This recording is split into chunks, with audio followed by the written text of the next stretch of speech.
Is accurate, yes. So these mechanical monstrosities, they don't just kill people, they feed off them? Not just people, all organic matter. Every living thing dissolved into nutrients. Millennia of evolution liquefied. The miracle of life produced a bloody biofuel. In a word, yes. Who did this? Pharaoh? That arsehole. Is he here? No, Doctor. Please. Tell him Tom Pake wants a word. Now, get off! Get off! Doctor, please. You get Ted Pharaoh in here!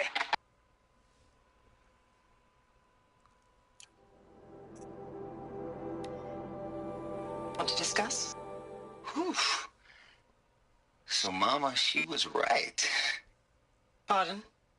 My mother, she took her Bible real serious. Not just Texas Bubble serious, Pentecostal serious.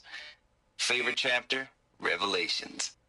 Now, I didn't always understand her on account of all that speaking in tongues and such, but when she did use her words, it was always end times this and lake of fire that on account of sinful lifestyles.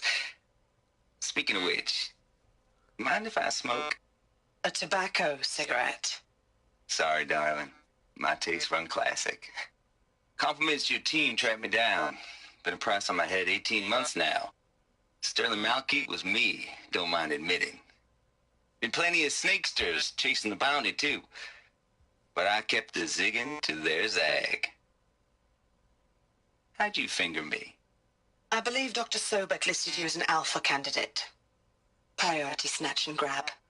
Always suspected she had a little thing for me. Hey, I don't suppose you got real coffee in this place. You know, blood coffee? Conflict cappuccinos? Mr. Tate, I'm clearing you to proceed. Just go.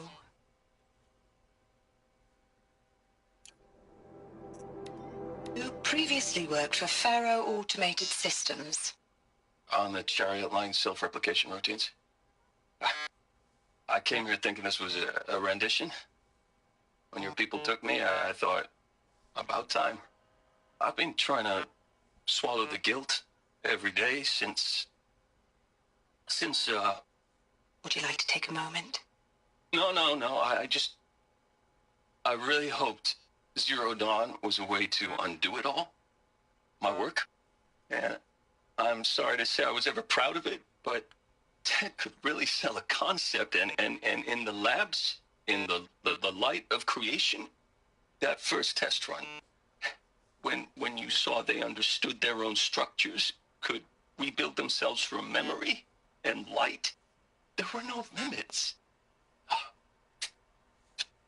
God, there were no limits.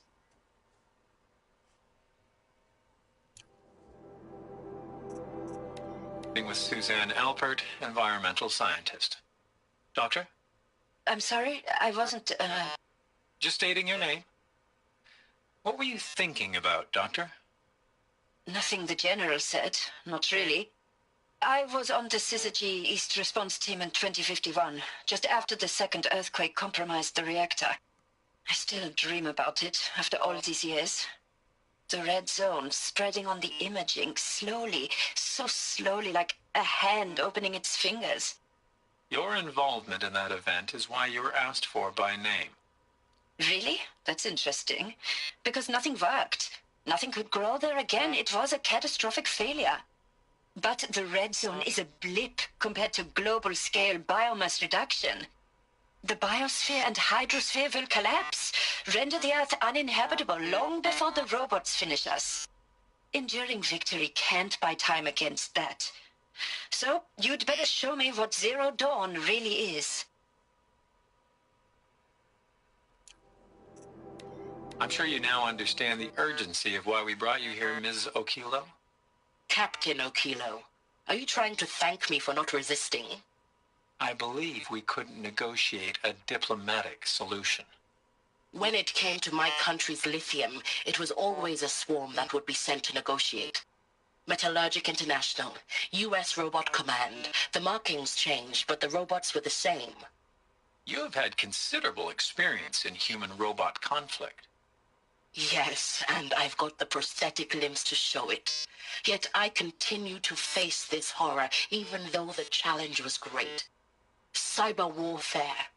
I thought Zero Dawn would be a Manhattan project to generate the deactivation codes. With the resources I had, I estimated code breaking to be a hopeless endeavor.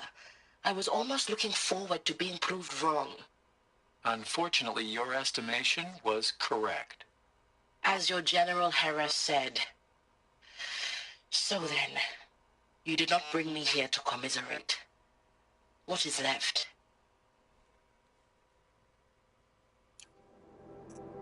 Look, let's cut the mystery. You're building a colony ship. It's obvious. And it's not gonna fly. I mean, literally. Remember the Odyssey? That multinational heap of space junk that's been in graveyard orbit since '57? That went nowhere real slow. And you have to get somewhere real fast. Do you have any idea the immensity of the challenge to prep a new colony ship in time? To be clear, I'm not a worker on the project. Do you even understand how few people it could save? The whole generation ship concept is not gonna happen. It's the first thing you'd abandon in favor of embryonics. For that kind of storage, we're talking a lot of bulk, a lot of power, a lot of resources. So even if you do it, even if you build it and point it at Sirius X, there's no room for people on that thing, all right? If you could try to remain calm. You people are crazy if you think you're getting off this rock. No one's getting off. Medical!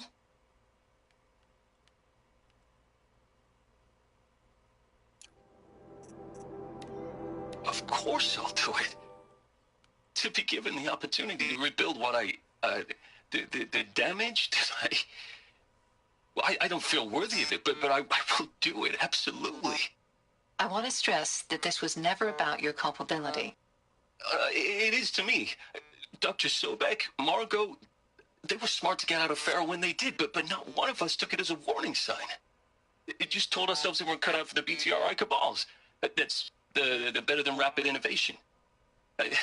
Better at competing, better than the next guy, a better killing machine.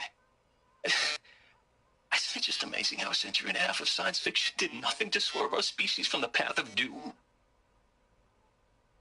I mean, I'm done with that life. I mean, I will work hard, twice as hard to earn this, for my family to have a place in Elysium. I never thought that there could be atonement.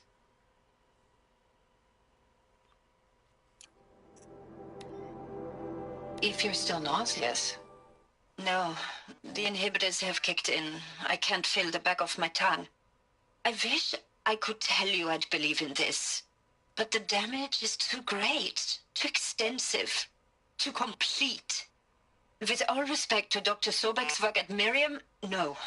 No, life doesn't always find a way to keep going. Sometimes it never comes back. Like Syzygy East. Like the Congo. Like Timor. Like us. That's our reward? A buried city full of terminal patients waiting out the clock?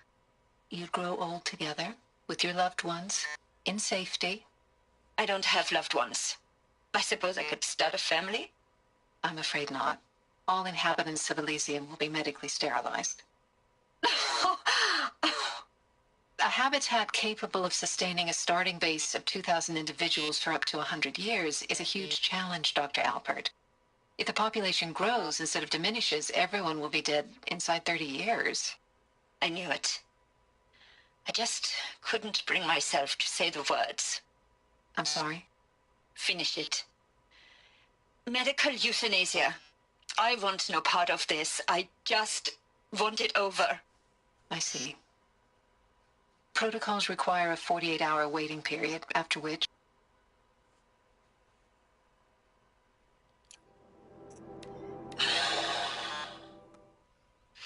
Is he to make sure I behave this time? Security, for your protection. Would you like to discuss how you're feeling? Sure. I'll tell you. Surprised. No, flabbergasted. Like my old man would say, flabbergasted. That vein pumping in his forehead. I thought you people were just completely underprepared for a spaceflight project. But now I can see it's worse. Much worse. Sobek is a total fantasist, a dangerous fantasist. This kind of blue skying, it's... Jesus. I'm sorry we wasted each other's time. I'm ready to leave now. I'm afraid that's not possible. Everything you're talking about here isn't possible. I recommend you read the documents regarding your options. I've seen enough. I'm getting out of here. What did you... You don't... Get your hands off me! I hashed it out with them, what the point of Artemis was. I made it clear I wasn't on board for a global zoo. We haven't exactly proved ourselves to be great custodians in the past few thousand years. So the idea of a reconstituted biosphere, well, it's horrifying, isn't it? A complete horror show. We have no right to take a best guess at this stuff. But the alternative? Nothingness. For there to have been all this and then nothing. And with Charles Ronson running the show, I respect him. He's got a passion to him. He's hot-blooded. So I said I'll do it. I'll put my all into this, literally. When the project is done, I'll take the medical option, thank you. Counselor said I might change my mind. I told him that he didn't know me very well then. For life's sake, I'll do the dirty work. But I want no part of this pathetic, attenuated future on offer. I'm an outdoors man. Never did like the feel of solid-state lighting on my skin. And a wee bit of a claustrophobe, anyway. Zero Dawn. It is art, in a way. An expression on the grandest scale. But there is so much unfairness. Why was I chosen? Was it decided by committee? By algorithm? My family will be saved because I happen to graduate in art history? Is this right? Dr. Souvet? Christina Souvet? Yes. I met a man, another historian. His fields are Bauhaus and the New Materialists. But he once attended one of my talks. Another unfair chance. Of all the many people in that auditorium, that we should both be here now? And yet, I feel more accepting of my fate. No, it is not fair, not at all. But for the sake of my family, for the sake of art. Art is alive. It must be able to speak from beyond history and echo in the future, not perish into oblivion. This opportunity, I must do this. Now, those lame FBI black hats at Mockingbird back in the day, I enjoyed schooling them. But maybe I went in too hard on this poor counselor. She was cute, and just going down a checklist after all. Couldn't expect her to see how ridiculous Zero D's ambitions are. God's own budget thrown at a kid playing with a hologram sculptor? Palms up, honey. I'm just calling it like it is. Hey, look, Mom, I'm making nature. Now, if nature is so important, why not let nature take its course? Extinction? That's natural. Zero Dawn? No, ma'am, that ain't. Heck, it's so unnatural it'd be called an abomination back home, and you know it. That's why you're hiding it. Meanwhile, my little honey of a counselor, she's munching the inside of her cheek. Bad habit. She chewed one of her nails, too, just one. Not your day, was it, little sweet pea? Saw her quota slipping away. Said, I assume you intend to decline the assignment, Mr. Tate. You kidding me? 18 months hard labor in exchange for 30 years lounging around Elysium watching porn? Sign me up.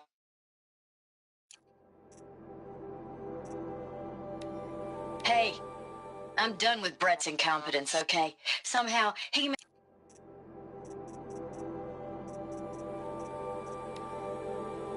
Dr. Sobek, as projected, the Wichita salient has collapsed. 5 Horus-class Titans have broken through. We predict contact in 34 hours. Everything is in position, General. It took a few shortcuts to pull everything together, but Zero Dawn is functionally complete. Good to go. That enduring victory served its purpose after all. Yes, if we'd had even one day less. I've sent you an encoded file, Doctor. Please do me the favor of archiving it. I'll see what I can do. What is it? A brief statement. An allocution of crimes, I guess you'd call it. To what are you admitting guilt? Over the past 16 months, Doctor, I have presided over the greatest wholesale slaughter of military personnel and civilians in the history of history. Genghis Khan, Hitler, Stalin, Sorabella, add them all together. They don't even come close. You didn't do the killing, General. No, not directly. But I didn't wind up the highest-ranked military commander in the United States by resisting the automation of the armed forces. Even before the swarm, Doctor, I was helping death along. So, instead of letting what I've done sink into the murk, forgotten, I've sent a file with all the details. Let posterity judge my actions with clear vision. I'll do as you ask, General.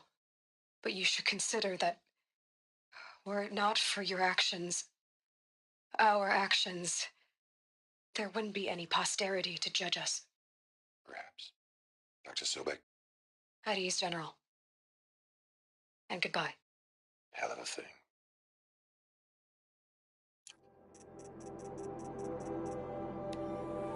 Dr. Sobek, please archive this testimonial in Apollo. Cross-reference to all mentions of my name and Operation Enduring Victory. My name is General Aaron Harris. From 2060 to 2066, I served as the chairman of the Joint Chiefs of Staff, the highest-ranked officer of the United States Armed Forces. The tenure of my command included strategic planning and oversight of Operation Enduring Victory, a falsehood perpetrated on the civilian populations of the United States and other nations during the last 14 months of life on this planet. Before the Pharaoh Plague, I did my job and did it well. I was bold and decisive, crafty in political maneuvers. It wasn't an accident that I rose to my position and became the commander of the largest mechanized force ever assembled. But to what end? My only lasting achievement was the extinction of life on Earth.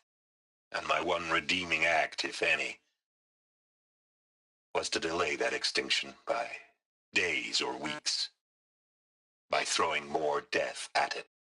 It is my hope that there will be no need for men like me in the world to come. If you are one of the people of that future world listening to this message, please note that I am sorry and that I wish you well. Sincerely, Aaron Harris.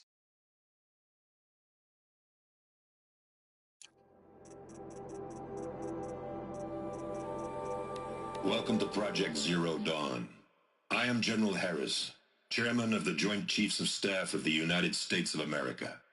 I'm sure you've heard the rumors that Zero Dawn is a top-secret super-weapons program, the technological miracle that will save us from the Pharaoh Plague, if Operation Enduring Victory can hold off the robots long enough. The reason I'm sure you've heard the rumors is that I'm the one who spread them, and they are all lies. Zero Dawn is not a superweapons program, and it will not save us. Nothing will save us. And here's why. By the time the glitch was noticed, it was already too late. Nothing could stop the Pharaoh Plague. Nothing can. Its robots will continue to replicate and devour the biosphere. Life on Earth will be destroyed. Our planet reduced to a barren sphere.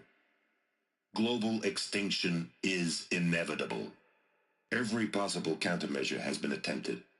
Weapons, even nuclear, only delay the inevitable. No matter how many we kill, the robots just keep exponentially making more.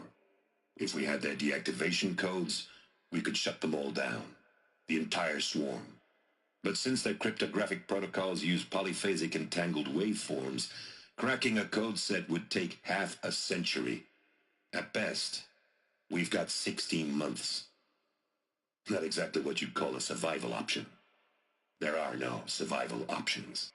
The destruction of a biosphere is not the sort of apocalypse you can wait out in a fallout shelter or a space station. There will be no Earth left to reclaim. Just a lifeless, toxic rock with several million pharaoh robots on it. Hibernating. Waiting for something to eat. This is the horrible truth behind the lies of Operation Enduring Victory. My lies. Lies designed to inspire millions of innocents to sacrifice themselves in battle. Why? One reason. To buy time for you and the work you will do here. 0 Day, the day that life on Earth ceases to exist, is coming fast. It cannot be stopped. The hope of Zero Dawn is that something new might come after. But I will leave it to Elizabeth Sobek to shine that thin ray of light into the darkness. Harris, out.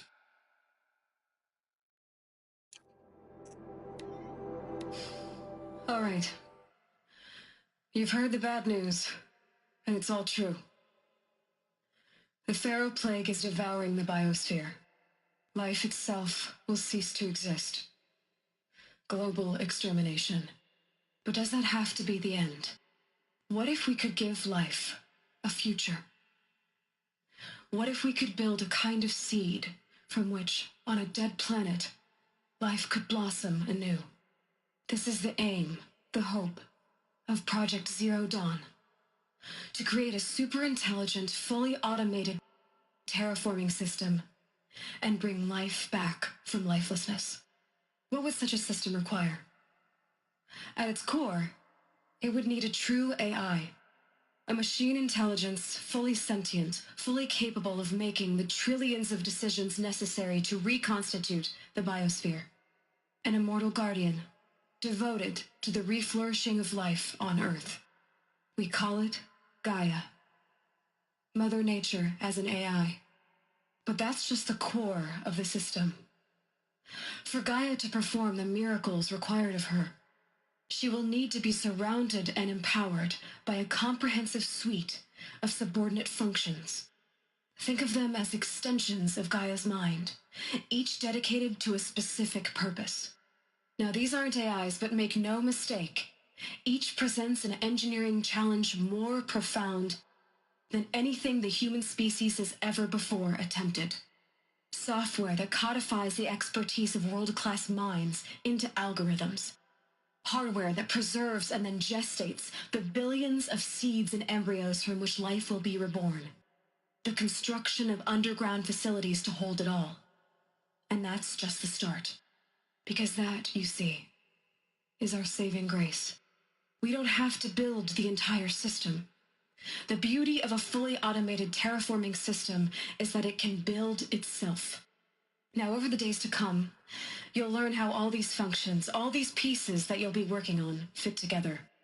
How we'll race the clock to execute our harvest initiatives, write the software, build the tech and the facilities. How we'll lock it down and seal it up before the inevitable occurs. But even more important, you'll know how it doesn't end here. How Gaia will generate those deactivation codes General Harris talked about, and build the transmission arrays to broadcast them, shutting down the Pharaoh robots for good. How Gaia will not just build, but imagine any conceivable robot it needs to do its work across centuries. From detoxifying the Earth's ravaged atmosphere and poisoned seas, to the regreening of the Earth from cryopreserved seed stalks, to rewilding the Earth with animal life, from the tiniest bacteria to the mightiest blue whale. And then, when all that is done, how a new generation of human beings, spawned at cradle facilities around the globe, will partake of Apollo, the vast archive of human knowledge and cultural achievement from which they will learn of us, our world, of all that was beautiful about it and worth saving. And most important, how not to repeat our mistakes. All of this you will understand. And not just understand. Believe. Because it's not an impossible dream. It is within our grasp if we work tirelessly and stop at nothing to achieve it. We can't stop life from ending. But if you will help me, help Gaia, we can give it a future. Join me and help make that future real.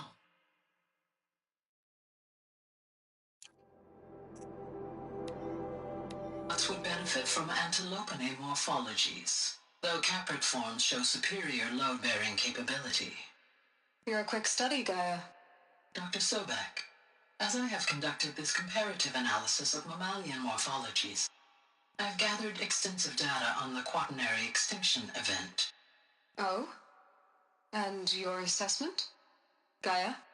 Logically speaking, the extinction was a natural consequence. And yet, I find the loss of megafaunal species unaccountably sad. That they passed forever into oblivion causes me to experience a grief that is difficult to describe. Am I malfunctioning? No, Gaia, you're not. This is good. It's very good.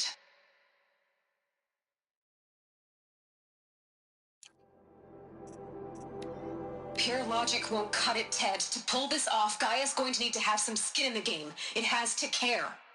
What if it runs amok? Have we learned nothing from our mistakes? Your mistakes, I think you mean? All I'm saying is give it a kill switch. She was just born, Ted. I'm not gonna put a gun to her head while she's still in the cradle. You talk like it's a child. What if it becomes a monster? Elizabeth, may I speak outside protocol? Of course, Gaia, go on. I'm sorry to contradict you, but Mr. Farrow's argument is sound. At this point, the development of my psyche is not entirely predictable. To ensure preservation of life, a hardwired override is, I believe, a necessary safeguard. There. Satisfied, Ted? Jeez, Liz, just do what it says. You will undergo a brief period of unconsciousness during relocation to Prime and final instatement. Elizabeth, may I speak outside protocol? When you're back up and running at the new site, we'll bring the subordinate functions online and see where we stand. Elizabeth, I detect distress. Are you all right? I'm fine. I realize that circumstances compel us to launch earlier than we hoped, but all subsystems are operational. The odds stand in our favor. But what if... Gaia, there's nothing left out there.